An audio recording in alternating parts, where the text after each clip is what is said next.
Hello दोस्तों, मैं Smit Kumar quant solution आप लोग का स्वागत करता हूं। आप लोग को जैसा कि पता है, हम लोग का रेगुलर सीरीज चल रहा है। इस सीरीज में हम लोगों ने बहुत चीज़ अचीव कर लिया है। आप लोग अगर इस पर ध्यान से देखें तो हम लोगों ने इंग्लिश का बात करें तो प्लिंथ टू पैरामाउंट जो बुक है वो कंप्लीट ख़त्म कर लिया।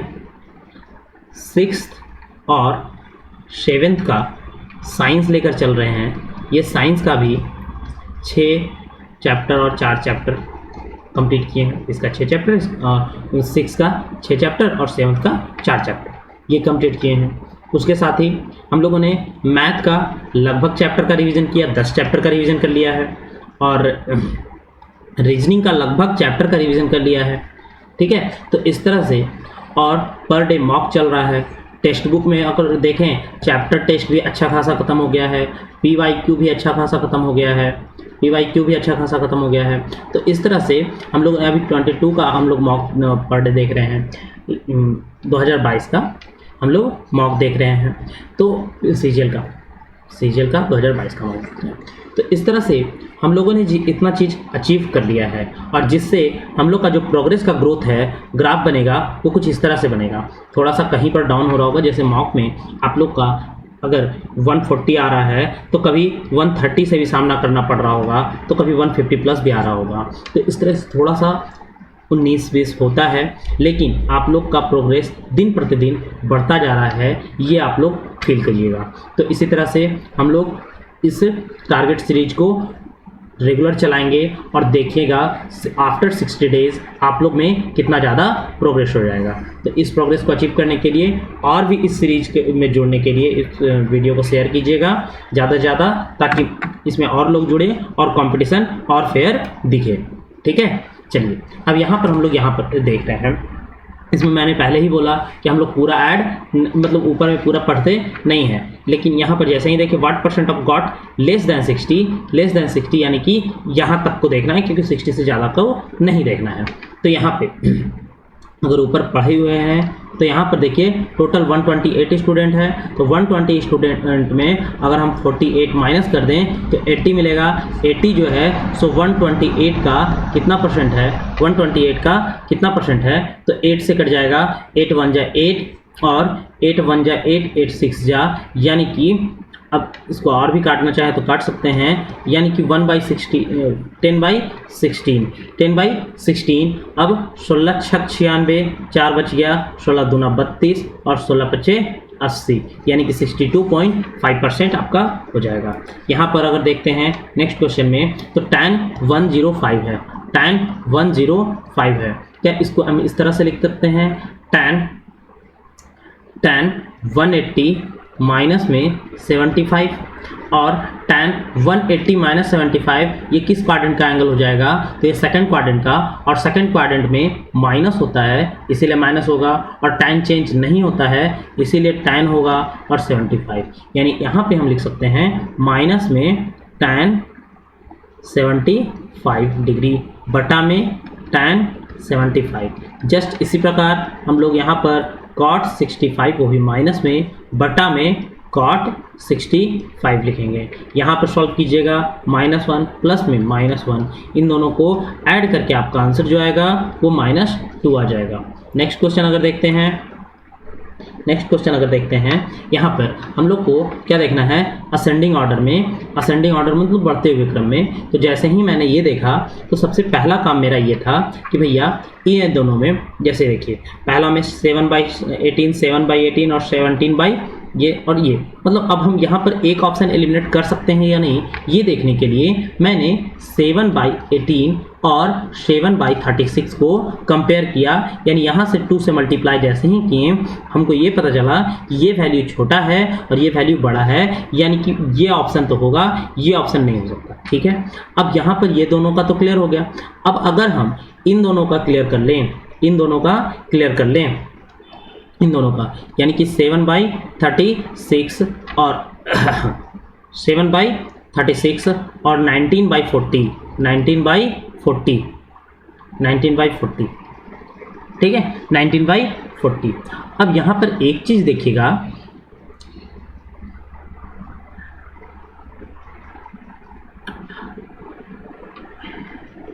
आप लोग एक चीज़ देखिएगा, अगर इसको 2 से इससे भी 2 से और इसको भी 2 से मल्टीप्लाई कर दें तो ये 34/36 होगा और यहाँ पर 38/40 होगा। इन दोनों का डिफरेंस क्या है? 2 का है। डिफरेंस क्या है? 2 का है। जब डिफरेंस सेम होता है तो हम लोग ये बोल सकते हैं कि जो छोटा दिख रहा है वही छोटा होगा, यानी कि नीचे में जो वैल्यू छोटा होगा वही छोटा होगा, जो नीचे में बड़ा होगा वो बड़ा होगा, ये भी बोल सकते हैं। तो यहाँ पर देखिए ये ऑब्वियस सी बात है, ये छोटा है, उसके बाद ये है, ये भी पता चल गया। अब हम लोग या फिर इसको और भी दूसरे तरीके से देखिए, इसको और कैसे देख सकते हैं। जैसे यहाँ पर क्या है 17/36 और 19/40। अब यहाँ पर 4 से दोनों मल्टीप्लाई हो सकता है कि नहीं? 4 से डिवाइड, तो यहाँ पर 4 से दोनों को डिवाइड कर दिए, यानी कि 4 9 जा और 4 10 जा, ये कर दिए।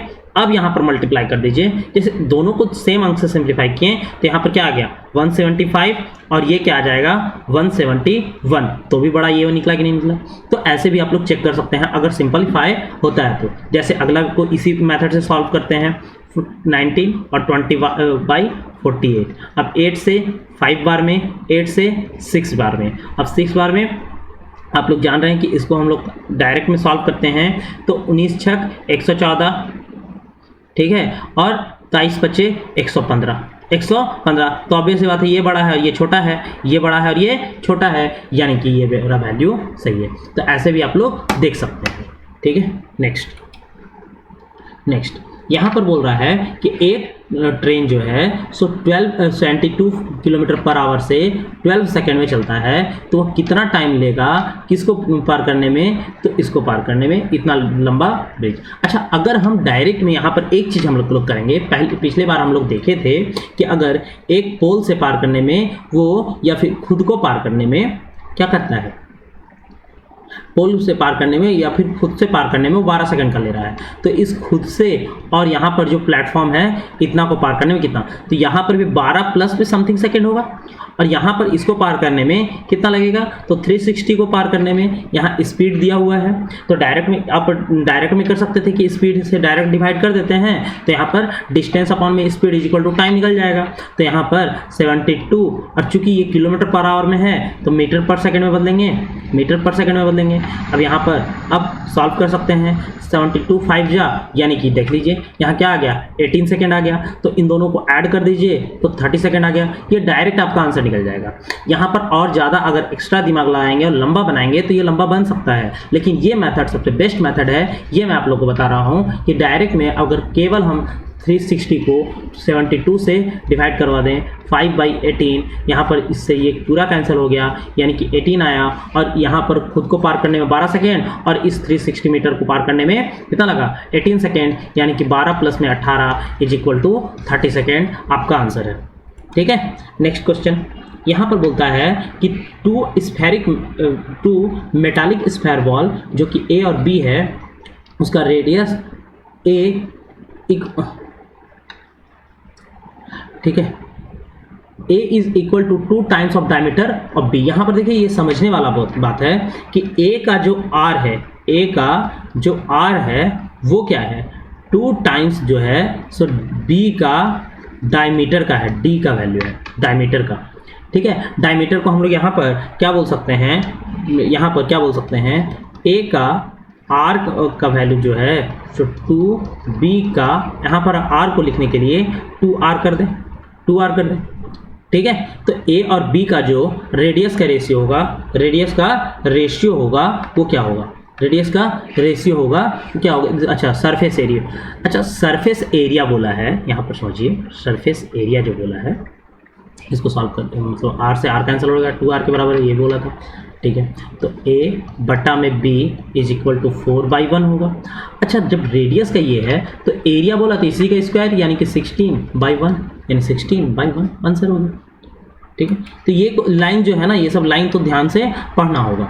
अब यहाँ पर बोल रहा है the ratio of total number of Apple, banana and grapes, इस रेशियो में दिया हुआ है। ठीक है, यहाँ पर the total number of banana is इतना दिया है, ठीक है, टोटल नंबर ऑफ बनाना जो कि 9 के बराबर दिया हुआ है। Then find the total number of apple and grapes together. Apple and grapes यानी कि एप्पल एंड ग्रेप्स यानी 22 का वैल्यू चाहिए। हमको 9 का वैल्यू दिया हुआ है कितना 216 और यहाँ पर हमको 22 का वैल्यू चाहिए और यहाँ पर सॉल्व कर दीजिए 216/9 इंटू में 22। अब आप लोग एक चीज़ समझिएगा, जैसे ही हम देखें कि ये 9 से कटेगा लेकिन 22 जो है तो किसी से नहीं कट रहा है, 22 नहीं कट रहा है, यानी कि 11 का मल्टीपल है नहीं है, 11 का मल्टीपल है नहीं है, 11 का मल्टीपल है नहीं है, यही एक 11 का मल्टीपल है आंसर। आप ऐसे भी कर सकते हैं, ठीक है। हाँ, यहाँ पर कभी कभी इवन ऑड से भी दे देता है, जैसे आप कुछ भी कीजिए, यहाँ पर ऑड आए या इवन आए, ये तो इवन नंबर है, ये तो इवन नंबर है, तो इवन नंबर से आप लोग देखिए, इवन नंबर में अगर देख लीजिएगा कभी कभी ऑड नंबर दिया रहता है तो वो तो डायरेक्ट आंसर नहीं होगा। अच्छा, दूसरा, यहाँ पर किसी भी स्थिति में 0 बनाएगा, किसी भी स्थिति में 0 नहीं बनाएगा, हो सकता है। यहाँ पे देखिए 6 है ना, अगर यहाँ पर 5 रहता तो हम मान सकते थे कि 0 बनाएगा, 5 नहीं है इसलिए 0 खत्म। अब 4 हो सकता है कि नहीं हो सकता है, तो यहाँ देखिए 9 चौके 36 जब भी होगा तो इसका यूनिट डिजिट 4 होगा और 4 2 जा 8 होगा, तो 8 ये भी नहीं है और ये भी नहीं है, ऐसे भी कर सकते हैं। या फिर आप लोग डिजिटल सम का उपयोग कर सकते हैं कि 9 दूना 18 और 9 चौके 36। अब यहाँ पर 6 आया और इसका 4 आया, 6 चौके 24 यानी कि फिर से डिजिटल सम कितना होगा 6 होगा। आप लोग ऐसे भी यूज़ कर सकते हैं, मतलब 3-4 मेथड है। ये तो आसान तरीका है, आप पूरा मल्टीप्लाई कर दीजिए तो भी दिक्कत नहीं है। ये क्वेश्चन आसान है मानते हैं, लेकिन इतना सारा मेथड भी है आप लोग के पास सॉल्व करने का। देखिए मेथड आप लोग को बहुत सारे मिल सकते हैं, लेकिन ये ध्यान रखिएगा कि आप लोग का वो मेथड बेस्ट होना चाहिए जो एग्जाम में लग जाए, और ये सारा मेथड हम वो बता रहे हैं जो एग्जाम में आराम से लग जाए, ठीक है। चलिए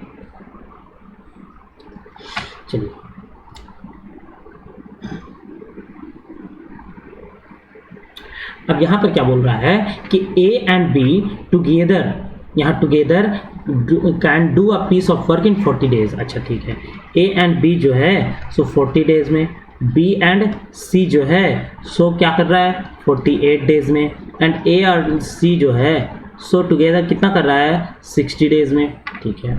यहाँ पर जैसे ही बोला तो हम बोले अच्छा टोटल वर्क कितना होगा 240, ये 6 टाइम में, ये 5 टाइम में और ये 4 टाइम्स में। चलिए ठीक है, अगर हम यहाँ पर देखिए फाइंड द बी बोल रहा है, बी का निकालने बोल रहा है। अच्छा यहाँ पर आगे का लाइन हम बाद में पढ़ेंगे, लेकिन बी का निकालने बोल रहा है, तो बी का अगर हम लोग देखें कि यहाँ पर ए बी और सी का, तो टोटल का तीनों का मिला के जो एफिशिएंसी होगा वो क्या हो जाएगा, तो 15/2 यानी कि 7.5। चूँकि बी का हमको केवल चाहिए, बी का चाहिए, तो बी का किससे निकल जाएगा। अब देखिए अगर हम 7.5 में ए और सी का घटा दें, ए और सी का जो कि 4 है, तो 3.5 जो आया वो बी का एफिशिएंसी आया। अब इस एफिशिएंसी से नहीं, बल्कि यहाँ पर बोल रहा है कि 1/7 टाइम्स एफिशिएंसी से करेगा, यानी कि 3.5 से ना करके वो यानी कि 0.5 एफिशिएंसी से करेगा, 0.5 एफिशिएंसी से करेगा, ठीक है। तो अब टाइम कितना लेगा बी करने में, अच्छा मोर बोला, सॉरी मोर बोला है यहाँ पर, मोर यानी 8 हो जाएगा, यानी कि 8 × 40 यानी कि 4 हो जाएगा। ये चीज़ ध्यान रखिएगा, 8 × 40 यानी कि 4 हो जाएगा, सॉरी यहाँ पर 4 हो जाएगा, ठीक है। मोर बोला है ना, तो 1/7 नहीं, 1 एक्स्ट्रा होना चाहिए 7 से, यानी अगर अभी 7 है तो 7 का वैल्यू 3.5 है, तो 8 का वैल्यू क्या हो जाएगा 4 हो जाएगा। 4 का एबिलिटी से करना है, और 4 का एबिलिटी से कितना वर्क को करना है 240 वर्क को, तो 240 को 4 से करेगा तो कितना टाइम लगेगा, तो 60 डेज लगेगा, ये बोला है, ठीक है। चलिए उसके बाद देखिए, अब यहाँ पर बोल रहा है कि एक वॉच शॉप है जो इतना % of total watch are analog watch. जैसे ही हम देखें कि 62.5% है, तो इसको हम डायरेक्ट बोले कि 5/8 लिखा हुआ है, यानी 8 तो वॉच है जिसमें से 5 जो है सो एनालॉग है और बाकी का 3 जो है सो डिजिटल है। अच्छा यहाँ पर 800, 300, 500 भी किया जा सकता है। अब यहाँ पर बोल रहा है, यहाँ x के फॉर्मेट में लिख देते हैं क्योंकि 30 दिया हुआ है, ठीक है ना, यहाँ पर x के फॉर्मेट में लिख देते हैं। अब यहाँ पर बोल रहा है कि if 30 digital watch are sold, 30 digital watch यानी कि 3x में 30 सोल्ड कर दिया गया। And the total number of analog watch in the shop, जो टोटल नंबर ऑफ एनालॉग अभी भी 5 है, और ये टोटल बचा कितना है, तो यहाँ पर 8x माइनस में 30 बचा है और इसका 64% हो गया, इसका 64% हो गया, ये हो गया। ठीक है, ये हो गया। अब इसको सॉल्व किया जा सकता है, अब इसको सॉल्व किया जा सकता है। तो देखिए सॉल्व कैसे करते हैं।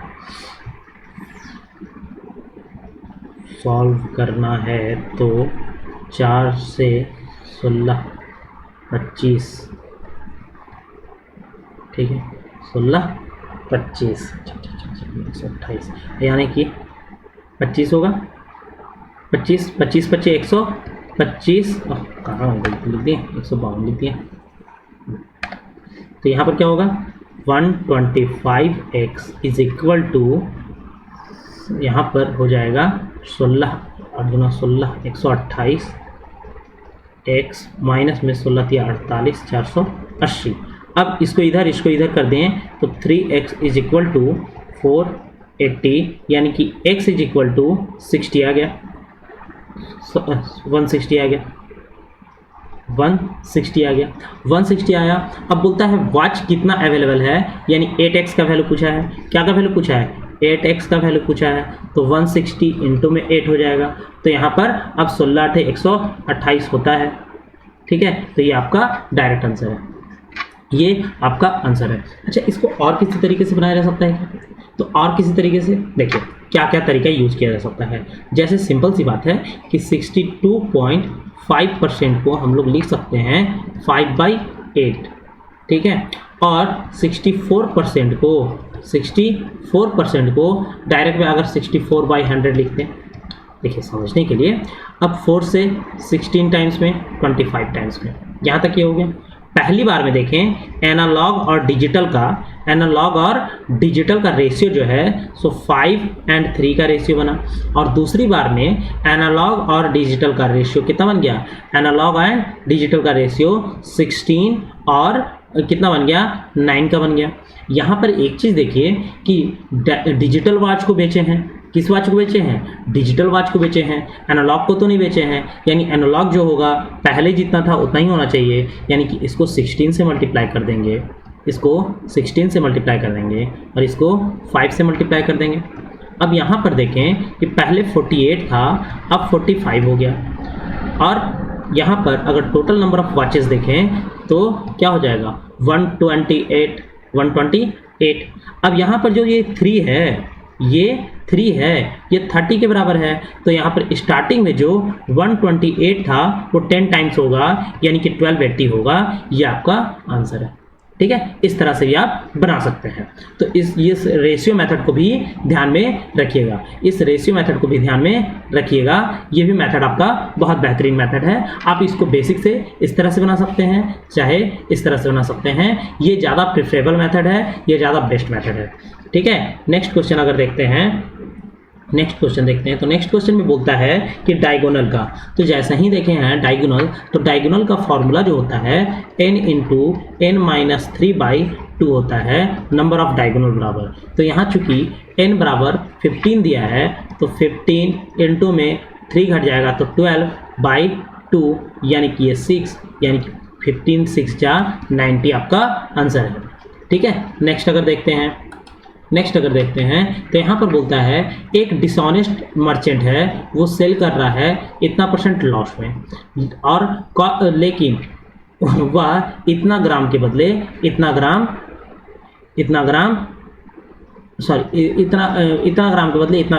तौल रहा है। अगर हम यहाँ पर देखें कि 10.5% को क्या बोल सकते हैं, तो हम ये बोल सकते हैं बाबू 21/200, यानी कि 200 में ना बेच करके यहाँ पर ऐसा देखिए, एक तरफ शॉपकीपर लिखाता है, एक तरफ कस्टमर लिखाता है। कस्टमर को क्या दिख रहा है कि शॉपकीपर का दाम 200 लग रहा है और हमको कितना में मिल रहा है, तो 179 में मिल रहा है, 179 में मिल रहा है। 179 मिल रहा है।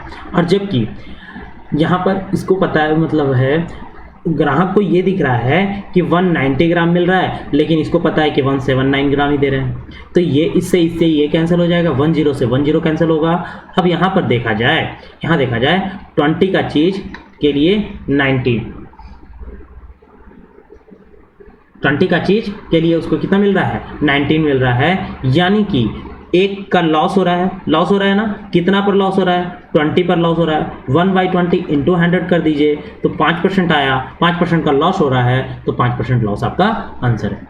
ठीक है, नेक्स्ट क्वेश्चन अगर देखते हैं तो यहाँ पर बोलता है कि a is 15% less than another number b। जैसे ही ये बोला तो a बटा b इज इक्वल टू 15% का होता है 3/20 यानी कि 17/20, क्योंकि a जो है सो क्या है, b से 15% कम है, हो गया। b इज 15% लेस देन 120, यानी कि b बटा 120। अब इसका 15% क्या निकलेगा, तो 6 × 18 यानी कि 102 बटा में 120, ये हो जाएगा। अब देख लीजिए कि अगर ये 6 टाइम्स है तो ये भी 6 टाइम्स होना चाहिए। ठीक है, अब a इक्वल टू कितना होगा, तो जैसे ही देखिए कि b का वैल्यू 102 आया, यानी कि 102 किसका वैल्यू आया, 20 का वैल्यू आया, तो 17 का वैल्यू क्या होगा। अब यहाँ पर 2 को तो हटा ही दीजिए, 2 को हटा दीजिए, 51 आया, तो 17 1 जा 17 और 17 5 जा 85 और 1 86, अब बटा में 10, तो यहाँ पर 86.7 आपका आंसर है। ठीक है, नेक्स्ट क्वेश्चन अगर देखते हैं, देखिए यहाँ पर हम 2 स्लाइड में ऐड कर दिए हैं, 2 स्लाइड में, क्योंकि यहाँ पर एक स्लाइड में आ नहीं रहा था। ठीक है, एक स्लाइड में आ नहीं रहा था। यहाँ पूछा क्या है कि find the total number of chocolate, vanilla and red wallet cake together बोला है। तो यहाँ पर ये टुगेदर वाला ये है, यहाँ पर देखिए टुगेदर, और क्या क्या बोला है, चॉकलेट, वनीला और रेड वॉलवेट। तो चॉकलेट ये है, वनीला ये है और ये है। अगर देखें टोटल को ऐड करके तो 48% होता है। ठीक है, टुगेदर 48% ऑफ कितना का, तो 150 का, 150 का, तो इसका वैल्यू कितना आ जाएगा, 72 आ जाएगा। 150 का 48% क्या हो जाएगा, 72 हो जाएगा। चलिए ठीक है, यहाँ पर जो बोला था टोटल नंबर ऑफ हो गया, सोल्ड बाय मंडे। अच्छा, यहाँ पर एक चीज़ देखिए, यहाँ पे जो दिया है मंडे एंड ट्यूसडे टुगेदर है, मंडे एंड ट्यूसडे टुगेदर है, और हम लोग टुगेदर का वैल्यू कितना निकाल लिए हैं, 72 निकाल लिए हैं, 72 निकाले हैं। ठीक है, अब यहाँ पर जो पूछा है वो क्या पूछा है, find the total number of chocolate, vanilla and red velvet cakes together sold on Monday, sold on Monday. तो जैसे ही मंडे को बोला,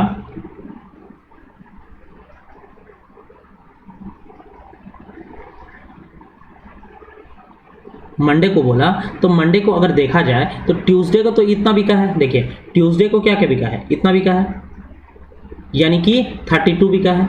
और टोटल मंडे और ट्यूसडे हम लोग दोनों दिन देखें तो 72 भी सोल्ड हुआ था। अब 72 में टोटल दोनों दिन का है, और जिसमें अगर हम ट्यूसडे का माइनस कर दें तो ये जो 40 आएगा सिर्फ और सिर्फ मंडे का आएगा,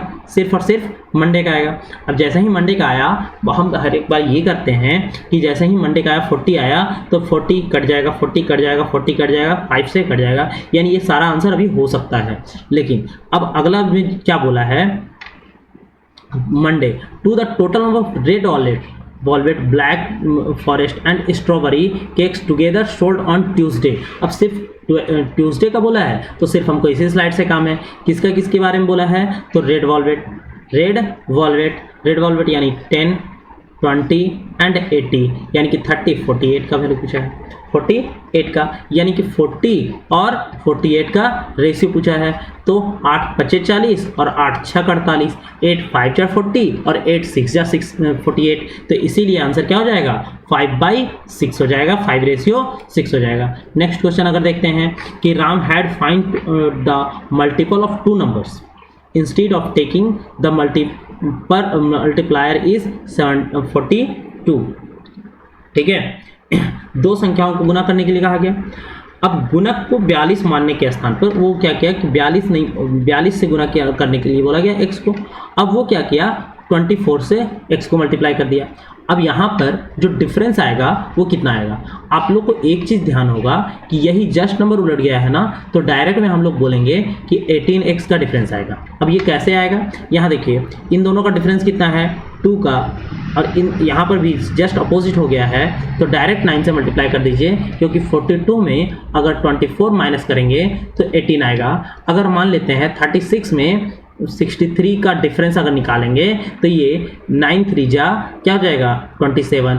अगर हम 81 में 18 को माइनस करेंगे तो माइनस नहीं करके हम लोग डायरेक्ट ये कर सकते हैं कि इसका डिफरेंस कितना है, तो 7 का तो 9 से मल्टीप्लाई करें तो 63 आएगा, 63 आएगा। तो इस तरह से कर सकते हैं। तो डायरेक्ट हम देखें कि 42 के स्थान पर वो 24 से कर दिया, यानी कि 18 का फॉल्ट हुआ, 18 का फॉल्ट हुआ। लेकिन यहाँ पर फॉल्ट जो बोल रहा है वो 18 का फॉल्ट बोल रहा है कि नहीं भैया, कितना का फॉल्ट हो गया 324 का, यानी x का जो वैल्यू आया वो 18 आ गया।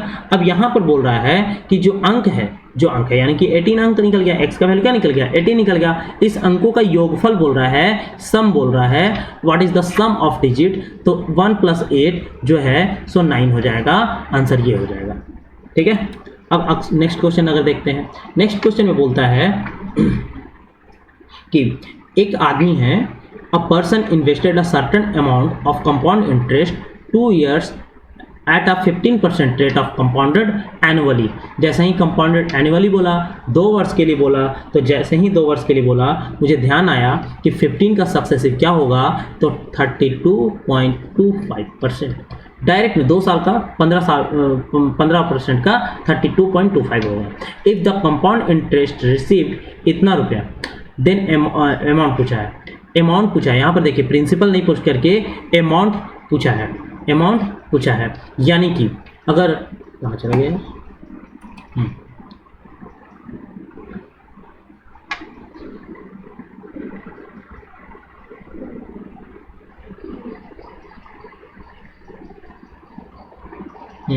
यहाँ पर क्या हो जाएगा, यहाँ 32.25% का वैल्यू दे दिया है, कितना दे दिया है, तो 2979.9। ठीक है, अब यहाँ पर पूछा है 132.25% का वैल्यू पूछा है। जैसे ही ये आया मेरे पास, मैंने ये किया कि 2979.9 बटा में 132.25, ओह सॉरी यहाँ पर तो 30 ये है, और इनटू में 132.25। ठीक है, अब यहाँ पर नियरेस्ट वैल्यू नहीं बोल करके एग्जैक्ट वैल्यू दिया है, तो यहाँ पर देखिए ये पॉइंट से तो ये पॉइंट सिंपल ही सॉल्व हो जाएगा। ठीक है, अब ये जो है तो यहाँ लग जाएगा। अब यहाँ पर देखिए ये एग्जैक्ट कटेगा या नहीं कटेगा, आप लोग को ये ध्यान होगा।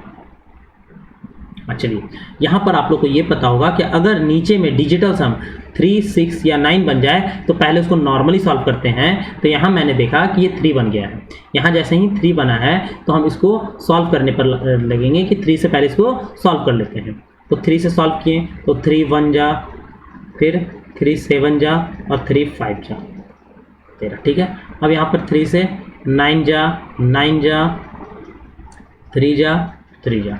अब जैसे ही ये आया तो हम ये बोले कि अच्छा, अब यहाँ पर देखिए कि नीचे में जो डिजिटल सम है 7 5 12 1 13 यानी कि 4 है, नीचे में डिजिटल सम कितना है 4 है। तो अब यहाँ पर हम लोग डिजिटल सम यूज़ कर सकते हैं। अगर जिसको नहीं पता है कि डिजिटल सम कैसे यूज़ किया जाए, मेरा सिंप्लीफिकेशन का वीडियो है, उसको आप लोग अच्छे से देखिए, उसमें मैंने डिटेल में बताया है। ठीक है, अब यहाँ पर देखिए जैसे ही 4 आया तो 7 से ऊपर नीचे मल्टीप्लाई होता है, तो 7 से ऊपर नीचे मल्टीप्लाई किए। अब यहाँ पर देखिए क्या वैल्यू आता है, तो 9933, यानी कि यहाँ पर 6 7 जा 6 आया। अब यहाँ पर देखिए 4 आ रहा है, तो 4 6 जा 6 आ रहा है। डिजिटल सम जो है सो 6 आएगा। डिजिटल सम क्या इसका 6 है? नहीं है। इसका 6 है? नहीं है। इसका 6 है? नहीं है। केवल और केवल इसका 6 है, इसलिए ये आंसर हो जाएगा। तो डिजिटल सम ऐसे भी लगाया जा सकता है। आप यहाँ पर सॉल्व करने में टाइम ना दे करके ऐसे भी सॉल्व कर सकते हैं। ठीक है, अब यहाँ पर देखिए, यहाँ बोल रहा है कि a sum is lent for 2 years at 3x% per annum simple interest. ठीक है भैया, तो 2 साल में कितना हो जाएगा? 2 साल में 3x का से, तो 2 साल में कितना हो जाएगा? 6x% हो जाएगा। चलिए ठीक है। इफ लेंट इतना परसेंट अर्न इतना रुपया मोर, जैसे ही हम बोला अच्छा 2 वर्ष के लिए 3x प्लस में 4, यानी ये 4 का ही लोचा है, 4 का ही लोचा है, 4 का लोचा है। तो हम लोग ये कहें कि 4 से 2 बार में 2 years में 8% मोर मिलेगा। 8% मोर, लेकिन यहाँ पर बोल रहा है 600 मोर, तो 8% का वैल्यू 6% दे दिया है, 600 दे दिया है। तो यहाँ पर 100% का वैल्यू पूछा है, तो हम लोग क्या करेंगे? 600/8 इंटू में 100। ठीक है, अब यहाँ पर भी आप लोग डिजिटल सम लगा सकते हैं। 8 है तो 8 से मल्टीप्लाई दोनों तरफ, 8 6 48, यानी डिजिटल सम क्या हो जाएगा? सॉरी 3 हो जाएगा। डिजिटल सम क्या हो जाएगा? 3 हो जाएगा। 48 होगा ना, 48 का डिजिटल सम कितना हो जाएगा? 3 हो जाएगा। अब 3 होगा तो ये 3 है नहीं है, ये 3 है नहीं है, ये 3 है नहीं है, ये केवल ये 3 है। तो डायरेक्ट में आंसर लगा सकते हैं। अब बोलिएगा सर सॉल्व ही कर देते हैं ना? अरे बिल्कुल सॉल्व कर सकते हैं आप लोग, बिल्कुल सॉल्व कर सकते हैं, लेकिन ये थोड़ा आसान होगा। कहीं कहाँ पर लगाया जा सकता है, जैसे आप लोग को मैंने बार बार बोला है कि डिजिटल सम बहुत ज़्यादा क्वेश्चन में लगता है। मैं लगाता हूँ तो आप लोग देखिए कि हाँ कैसे लगाते हैं मैं जब लगा पा रहा हूँ तो आप भी लगा सकते हैं। ठीक है, अब यहाँ पर देखिए, जैसे ही ये बोला साइन का अपोजिट कॉसेक लिख देते हैं, सेक और कॉसेक, यानी अब अगर ऐसे लिख दिया जाए कि भैया सेक, एक मिनट, यहाँ पर ऐसे लिख दिया जाए sec A is equal to cosec B, तो ये समझ में आता है कि a बराबर b होगा, तभी ये पॉसिबल है। तो यहाँ पर डायरेक्ट में बोलें कि 4 थीटा a बराबर b नहीं, सॉरी यहाँ पर हम क्या बोल दिए? a बराबर b कैसे बोल दिए? a प्लस b बराबर 90 डिग्री। तो यहाँ पर डायरेक्ट में बोलें, यहाँ पर डायरेक्ट में बोलेंगे कि 4 5 प्लस में 2 5 प्लस में 30 इज इक्वल टू 90, यानी कि 6 5 इज इक्वल टू 60, यानी कि 5 बराबर 10 डिग्री। और जैसे ही 5 बराबर पूछा तो यही तो आंसर है। ठीक है, नेक्स्ट क्वेश्चन। अब यहाँ पर दिया हुआ है x minus 1/x is equal to 4, और यहाँ निकालना है x प्लस, यानी इसको भी x प्लस 1/x डायरेक्ट में कर सकते हैं। 4 का स्क्वायर प्लस में 4, यानी कि 20 का ये। अभी इसको मतलब सेम रहने देते हैं, क्योंकि इसका क्यूब करना थोड़ा सा आसान होगा। डायरेक्ट में हम लोग जान रहे हैं कि x प्लस 1/x का वैल्यू दिया है, और x क्यूब प्लस में 1/x का क्यूब का वैल्यू निकालना है, तो इसका हो जाएगा इतना का क्यूब माइनस में 3 इंटू √20, यानी कि 20√20 माइनस में 3√20, यानी कि 17√20। लेकिन इसके साथ ही हम लोग को क्या डिवाइड करना है? 17√5। जैसे ही इससे इसको कैंसिल कर दिए, अब इसको लिख सकते हैं 2√5 बटा में √5, तो √5 से √5 कैंसिल, यानी कि 2 आपका आंसर आ गया। तो 2 आप आंसर लगा सकते हैं, 2 आप आंसर लगा सकते हैं। ठीक है, नेक्स्ट क्वेश्चन अगर देखते हैं,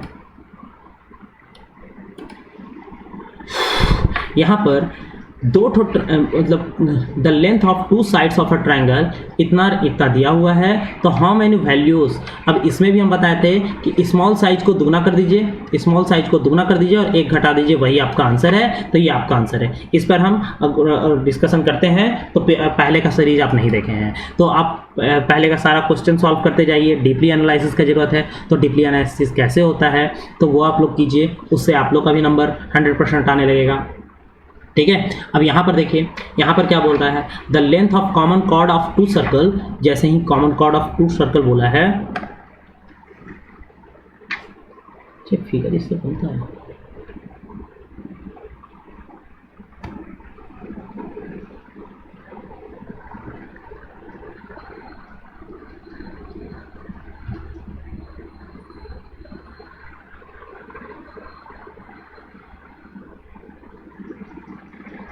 शैडो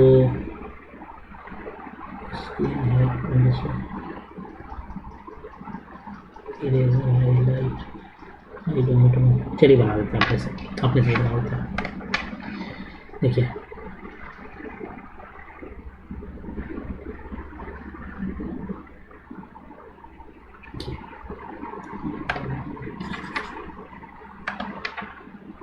यहाँ पर ये बोला एक सर्कल,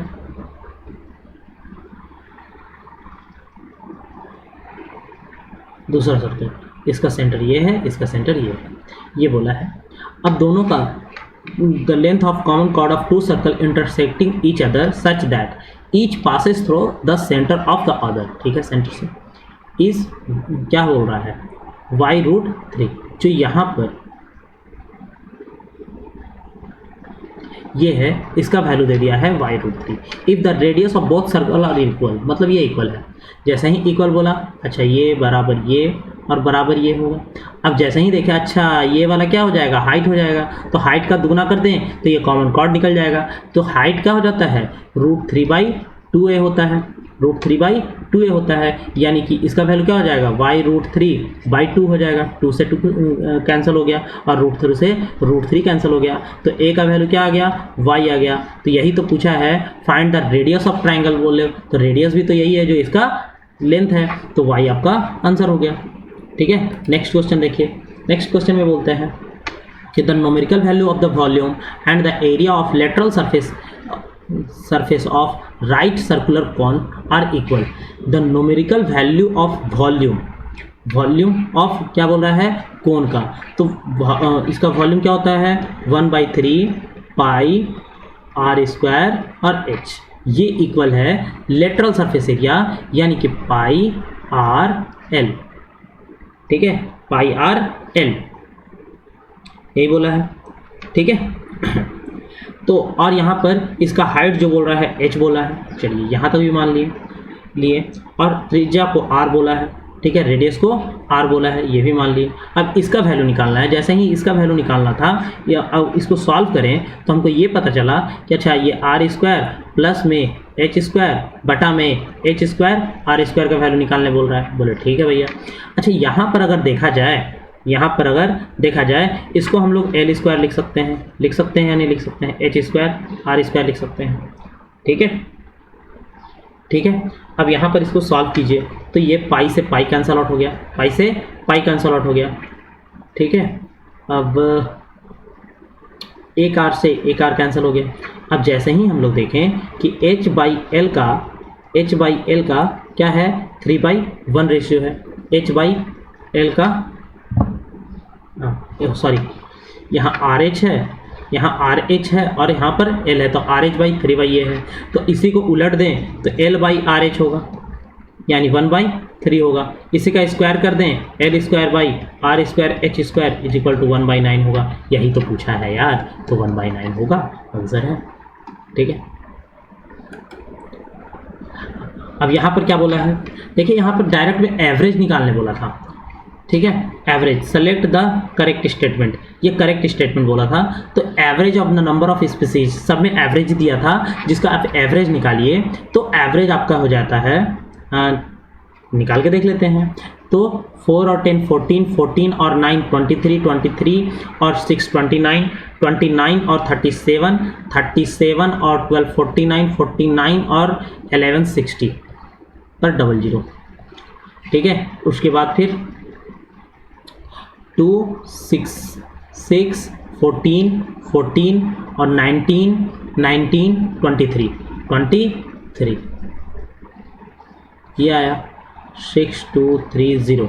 कितना बार में, 1 2 3 4 5 6 7 से डिवाइड कर दीजिए, 7 से डिवाइड कीजिए। 7 8 जा, 7 8 जा और 7 9 जा, ये आया 890। तो आपका जो आंसर है वो 890 ही है, इसका एवरेज। ठीक है, नेक्स्ट क्वेश्चन की ओर बढ़ते हैं।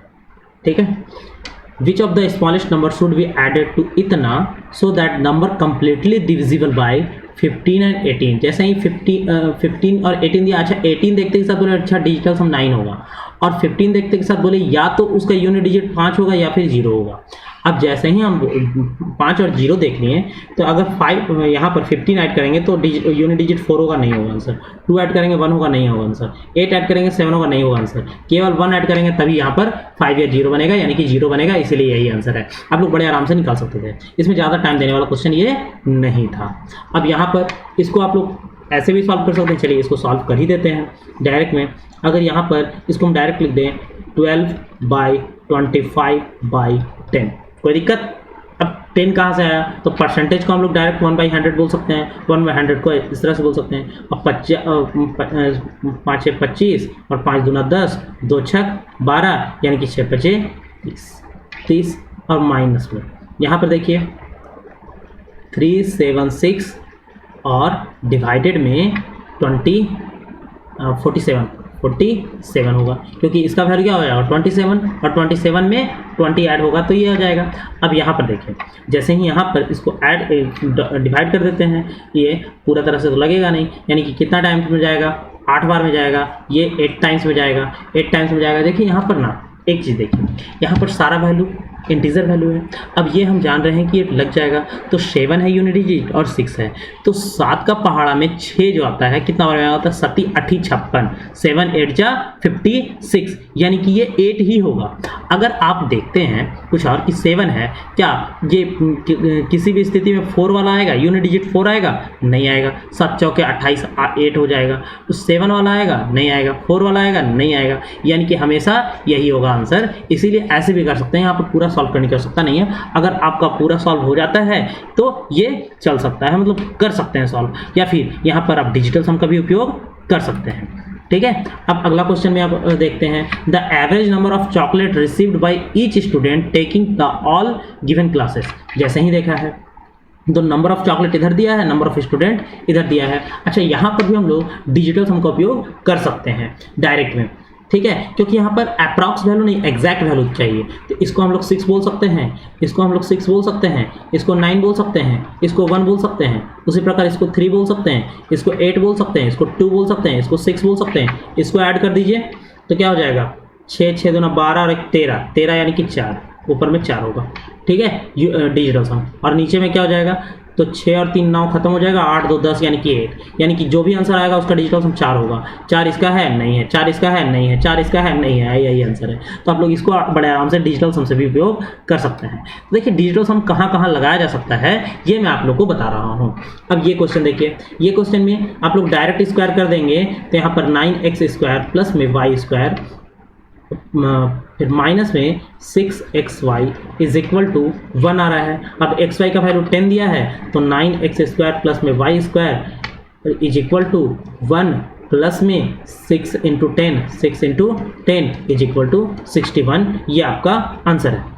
तो इस तरह से आप लोगों ने देखा कि कितना क्वेश्चन में मैंने डिजिटल सम का उपयोग किया, कितना में, तो टाइम कहाँ कहाँ बचाया जा सकता है ये मैं आप लोग को डिटेल में बता रहा हूँ। तो इस तरह से अगर ये सेशन आप लोग रेगुलर फॉलो करते रहें तो मॉक में कैसे कैसे टाइम बचाया जाता है ये मैं आप लोग को बता सकता हूँ। ठीक है, तो आज के लिए इतना ही क्लास रखते हैं। ठीक है, धन्यवाद। एक मिनट